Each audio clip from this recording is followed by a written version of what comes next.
This is a CBS News special with Vladimir Duthiers in New York. We are now listening to a news briefing from officials in Los Angeles County over those devastating wildfires. Let's listen in. This is in real time. So I want to thank the city of Pasadena, who's opened up the Pasadena Convention Center for those impacted by the Eaton Canyon fire. I also want to acknowledge our faith-based partners. All Saints has opened up their church for those that are evacuating the Pasadena area. But again, it's important for us to recognize that while the firefighters, life is first and foremost. We need to make sure that people heed the advice of our first responders. With that, I'm going to introduce our LA County Fire Chief, Anthony Marrone, to give you an update on what is going on. But I just want to thank Chief Marrone as well as Chief Crowley for the work that they are doing to make sure that our first responders have all the resources necessary. Chief Marrone. So good morning. Thank you, Supervisor Barger. My name is Anthony Marrone. I am the County of Los Angeles Fire Chief, and I'm also the Region 1 Coordinator.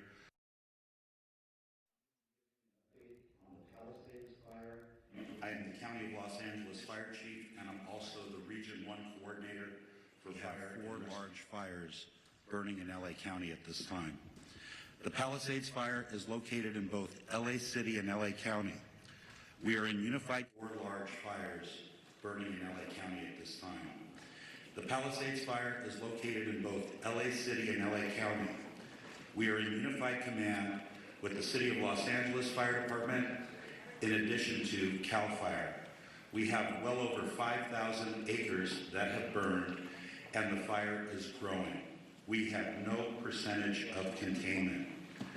We have an estimated 1,000 structures destroyed, and also no reported fatalities, and a high number of significant injuries to residents who did not evacuate, in addition to first responders who are on the fire line. We have over 1,000 personnel assigned, and the cause of the fire is unknown. However, it is under investigation. For the Eaton Fire, it is located in both the Angeles National Forest, the Altadena area of LA County, and Pasadena. LA County is in unified command with both the Angeles National Forest and the Pasadena Fire Department. We have over 2,000 acres burning at this time, and the fire continues to grow with 0% containment. We have over 500 personnel assigned, and unfortunately, we have 2 reported fatalities to civilians. Unknown cause at this time, and we do have a number of significant injuries. We have over 100 structures destroyed, and the cause of the fire is unknown and under investigation.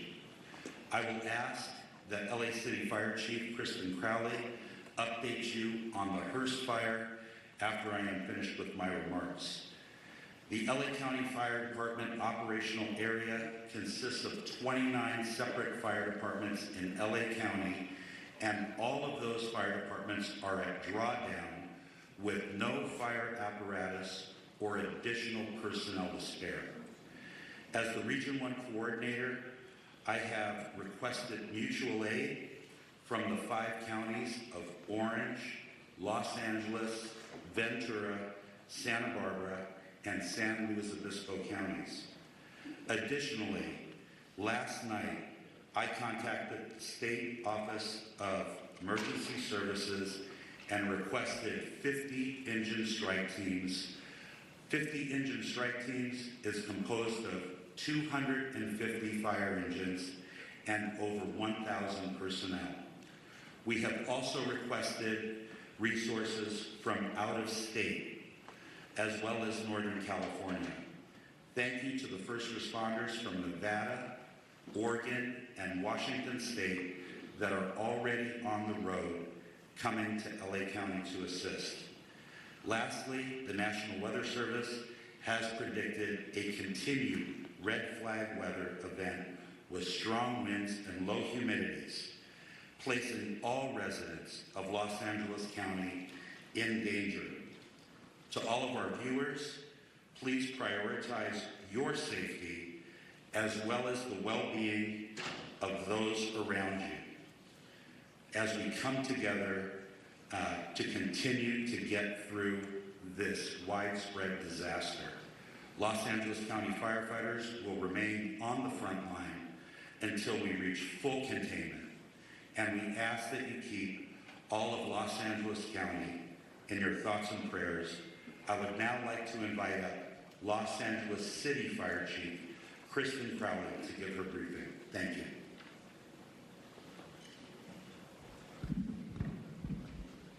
Good morning, everyone. My name is Kristen Crowley, Los Angeles City Fire Department Fire Chief. I'd like to start with just a moment, if we could, of gratitude. A moment of gratitude for our first responders, our boots on the ground, that are battling this intense and multiple jurisdiction and number of fires. So gratitude to those who are doing the work since yesterday through the night. And like Chief Marrone said, we're going to continue to work hard to ensure that we save people, lives, and property.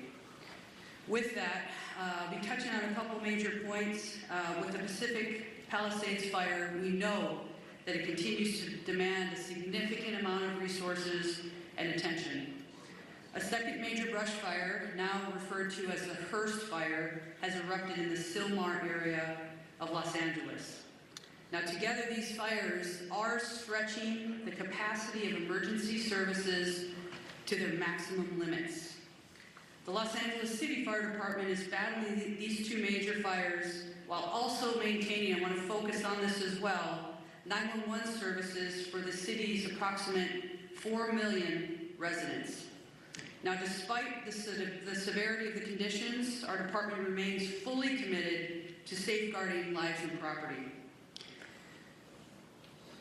Next, I want to focus on what we've done over the last 24 hours. And with that, even within the city of Los Angeles, with these two major brush fires, our department has responded to 3,624 911 calls for service. And to put that in perspective, our average is just under 1,500 calls in a 24-hour period.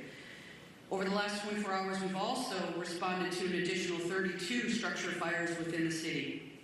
We've treated and transported an extensive number of medical emergencies, well extending our normal 650 transports to the local hospitals. When it comes to the Pacific Palisades fire, as Chief Marrone had said, this is over 3,000 acres at this point and continues to grow. We will confirm the exact acreage later, so we'll make sure that we also communicate that to the community and to the media.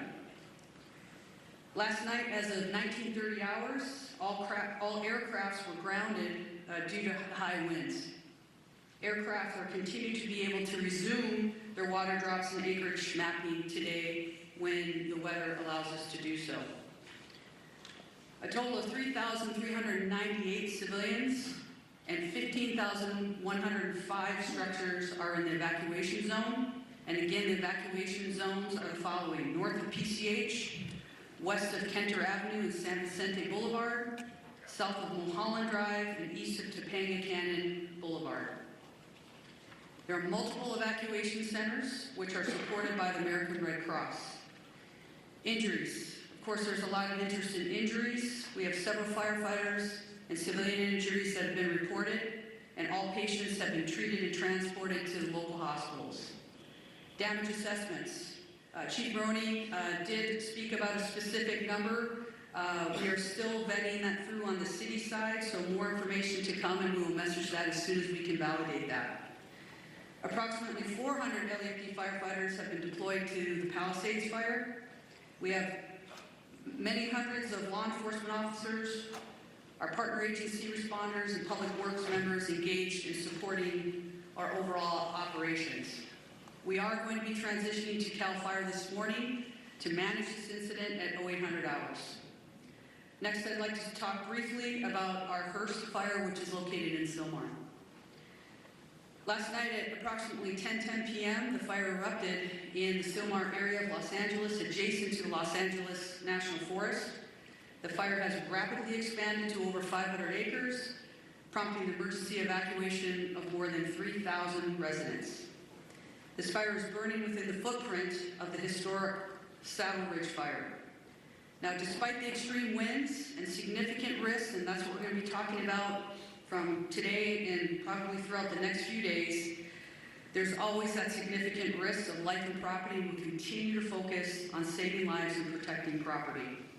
The exact anchorage at this point will be confirmed later, and we'll make sure that we communicate that to you as well. Lastly, we want to make sure that everybody understands we are absolutely not out of danger yet.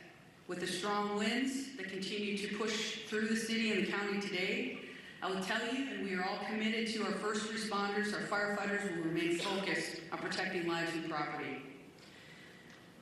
The LAFD is extremely proud to stand with all of the entities behind me.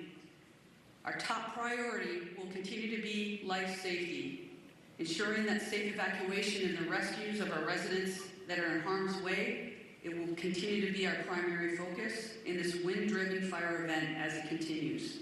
Thank you for your cooperation, your support, and your diligence.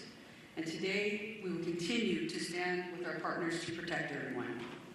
Next up, I would like to introduce Sheriff Luna. Thank you. Oh, sorry. Next up. Oh, we moved it. Okay. Yes, we're just moving around and having Elliott unify the Superintendent, Vladimir Carvalho. Thank you very much. Good morning, everyone. Thank you, Chair Barger, county and city leadership, in addition to the leadership of our first responders in our great community for the very, very important work you continue to do to protect our community, protect the assets, and first and foremost, the health and well-being and lives of members of our community. Los Angeles Unified is the second largest school district in the nation, representing the interests of 540,000 students and 75,000 committed employees. We make decisions regarding closure of schools in a very methodical and science-driven manner. So after a great deal of consultation overnight with experts looking at the data and considering the fact that air quality conditions deteriorated significantly overnight, we have made the decision to shut down a number of schools, particularly in the eastern part of our school system. I will define what those boundaries are. School communities, beginning with leadership, workforce, and families have been informed about these areas. And as of now, those schools within the boundaries of the area that I will define are closed. This accounts for about 10% of our total schools in our district, about 100 schools out of 1,000 schools. The areas that I'm speaking about are schools located north of Manchester Boulevard, Firestone Boulevard, east of 10th Avenue, west of I-710, and south of Highway 134. Any school within that area, and that accounts again for the eastern part of our district, where the air quality met or exceeded levels that are not appropriate for employees or students to be around, are effectively shut down. We will be making decisions about what will happen in those schools going into tomorrow by 4 p.m. today based on the evolution conditions. In fact, since we made the decision to shut down those schools, air quality conditions have improved significantly despite the fact that they worsened significantly overnight.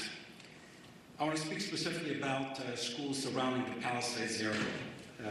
As of last night, we had to shut down 5 schools as a result of mandatory evacuation conditions. Those were Kinter Canyon Elementary School, Canyon Elementary School, Marquez Elementary School, Palisades Charter Elementary School, Revere Middle School, and Topanga Elementary School, in addition to Palisades High Charter High School. We have reports that Palisades High sustained significant damage as a result of the fire. We are working with state and federal entities to quickly access resources to address the issues facing this community. I want to very briefly address our workforce. We know today is not going to be a perfect day. A number of schools are shut down. However, Localized conditions may make it difficult for our workforce or parents and students to access schools. Air quality conditions may vary and in fact may not necessarily be appropriate beyond the area where we close schools. Please use your discretion. We will utilize grace and be flexible regarding attendance and for students and employees alike.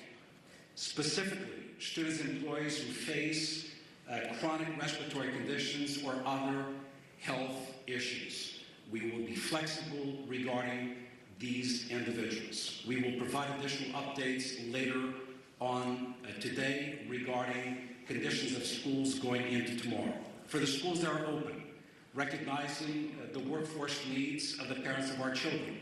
Beyond the bell activities, care for children in those schools will continue to be provided today. Today is not a typical day. We need flexibility, patience, and grace, and we shall extend that to our workforce and certainly our parents and students in our community. Once again, our hearts go out to those who have been impacted, and our eternal gratitude to the first responders of our community for the fantastic, difficult work they've done over the past 24 hours. Thank you very much.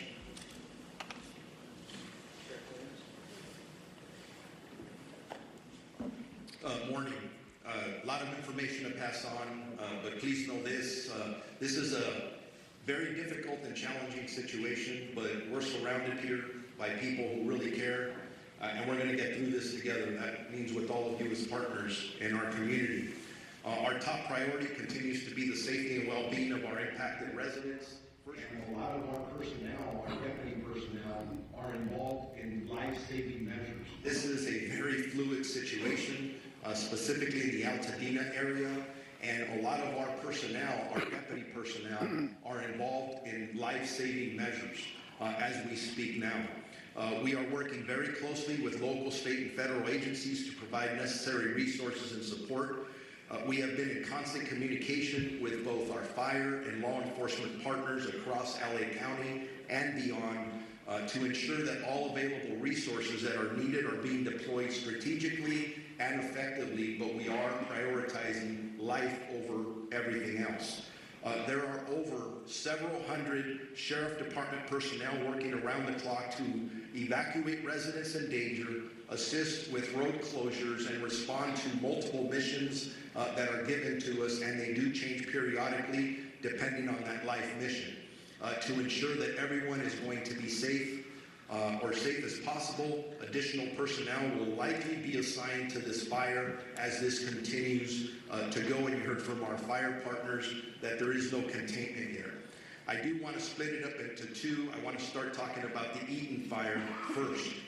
Currently, there are evacuation orders in Pasadena, Altadena, and Sierra Madre. Evacuation orders, there are approximately 32,500 residents under evacuation orders and approximately 13,186 structures that we deem at risk, and that could grow.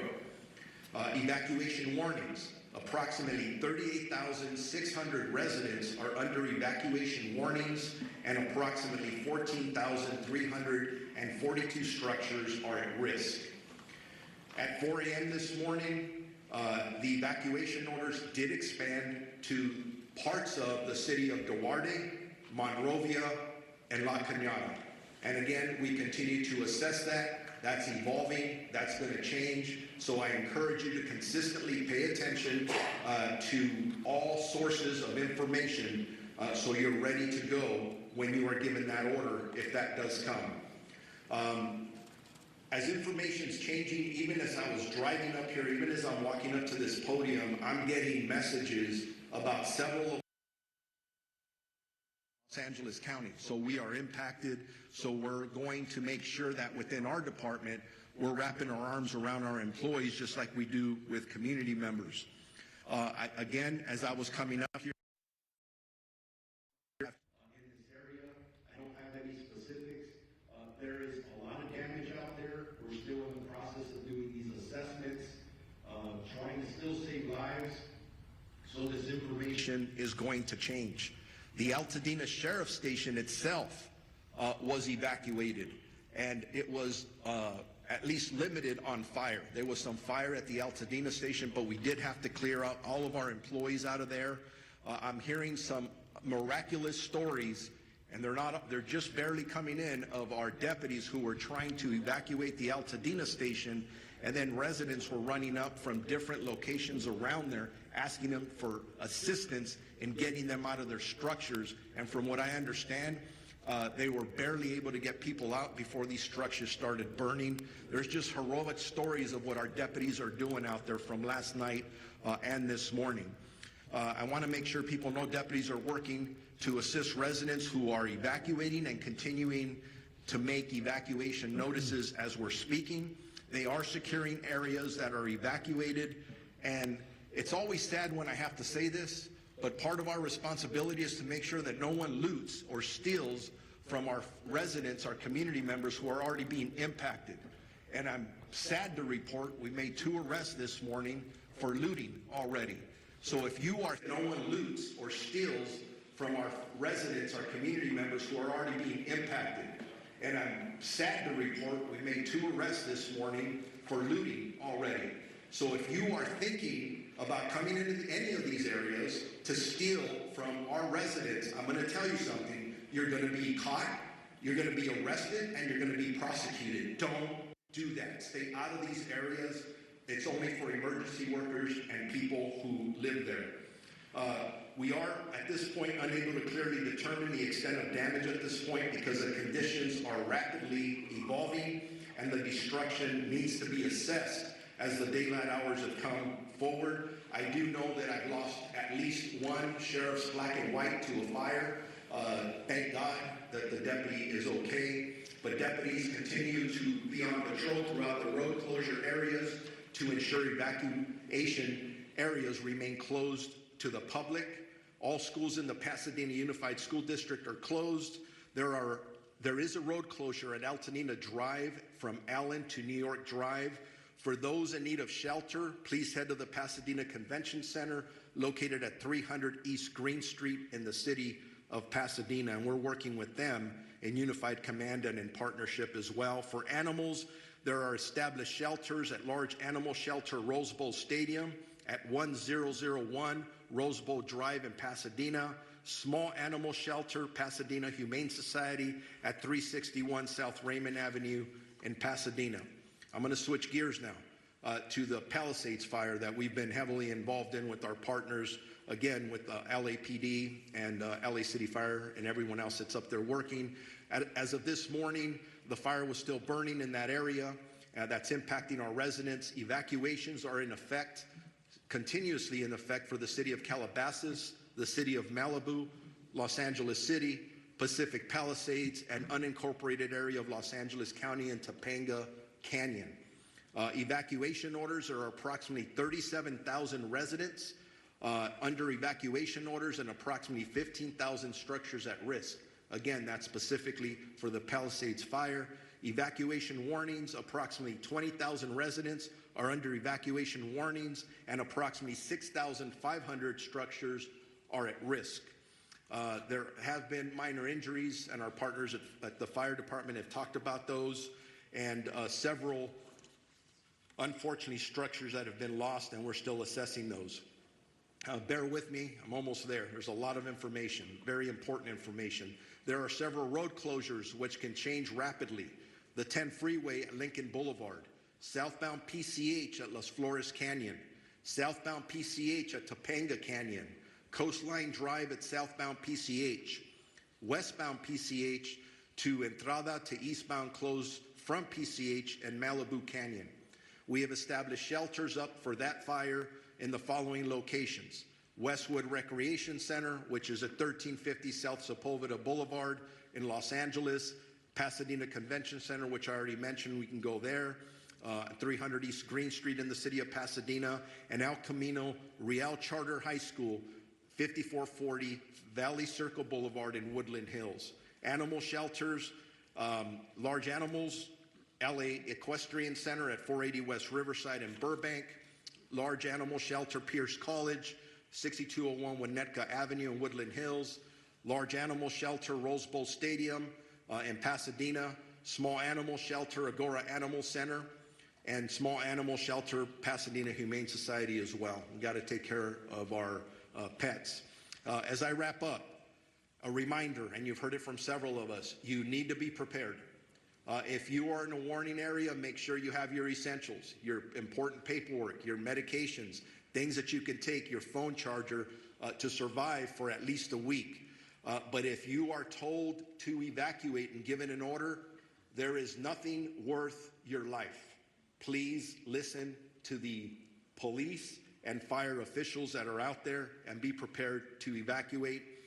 If you have more questions or there's about evacuations, evacuation centers, or road closures, go to lacounty.gov/emergency or our Sheriff's Department social media.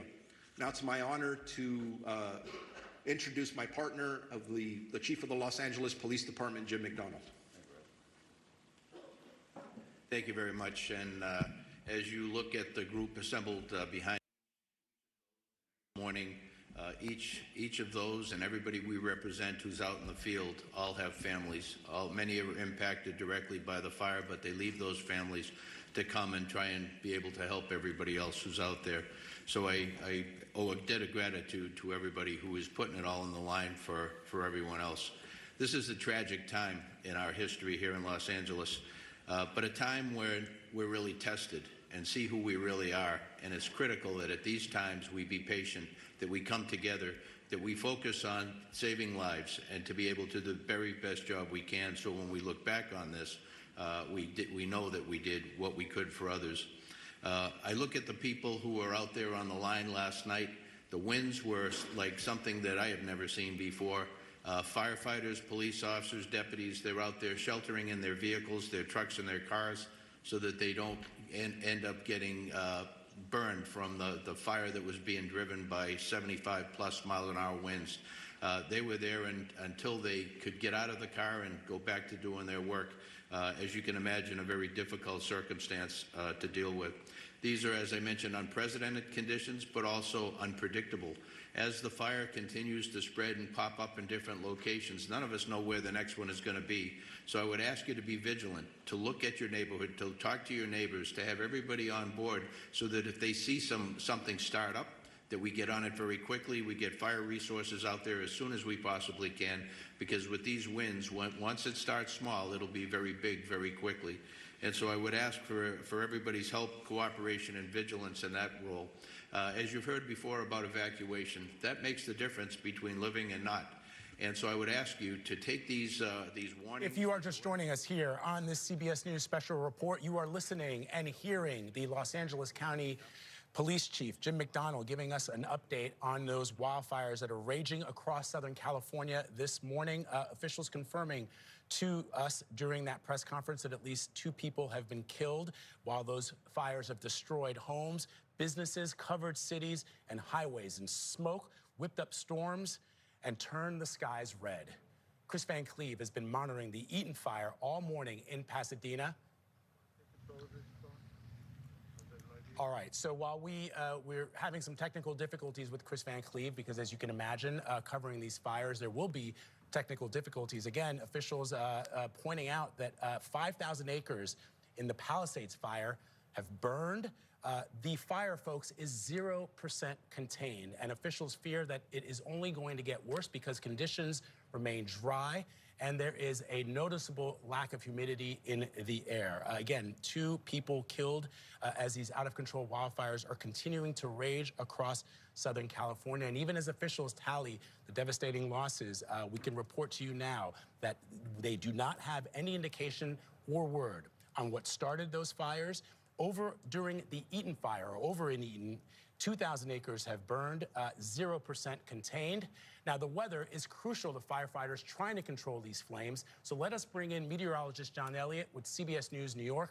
John, good morning. What can you tell us? Vlad, it's just shocking, and I just want to put this into perspective. We can put the satellite on the map, Southern California, and you can actually see some of the smoke from the fire. In the last 20 minutes in Topanga, So you've got Topanga Hills, Topanga Canyon. They've had gusts over 80 miles an hour, but look at the sustained winds we're seeing. This is western LA County.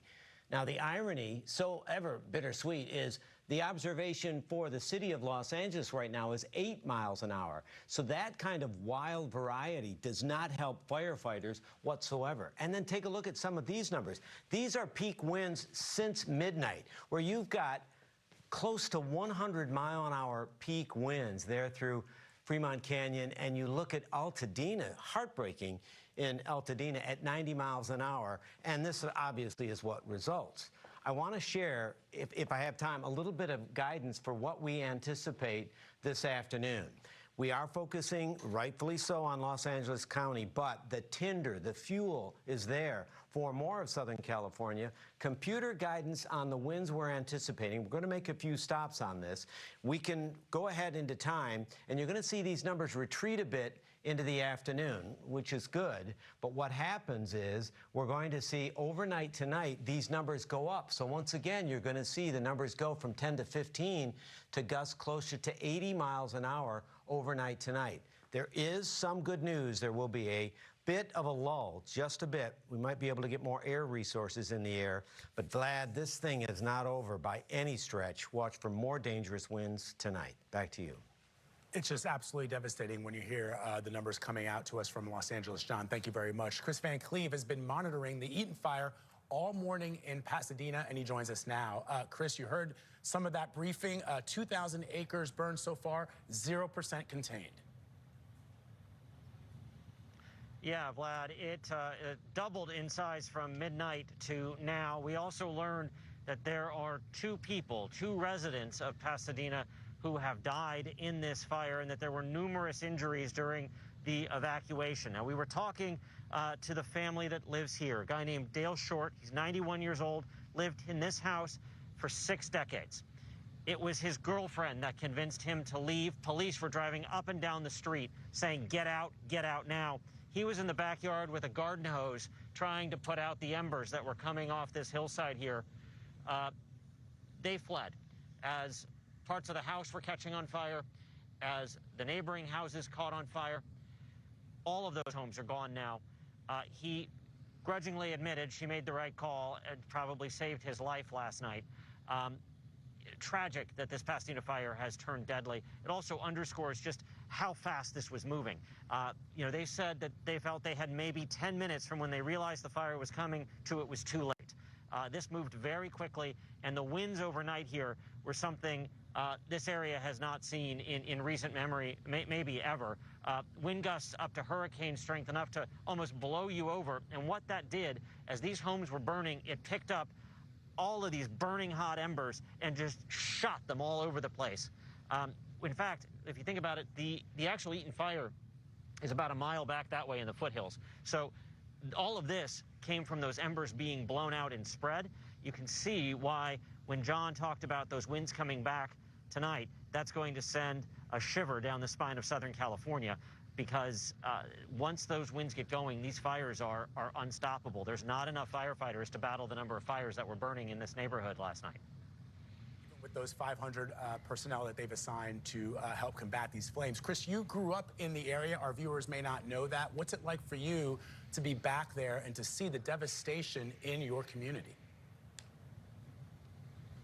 Yeah, you know, I grew up in Pasadena, in the Pasadena area. It's heartbreaking. It's gut-wrenching. It's almost unfathomable.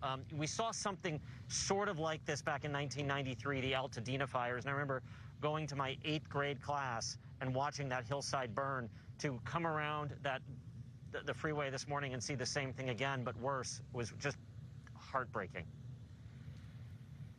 All right, Chris Van Cleve, thank you very, very much for the work you're doing. I'm sorry that you're seeing that devastation in your community, and I'm certainly sorry for the folks who are dealing with these devastating wildfires across Los Angeles. We appreciate you. Thank you.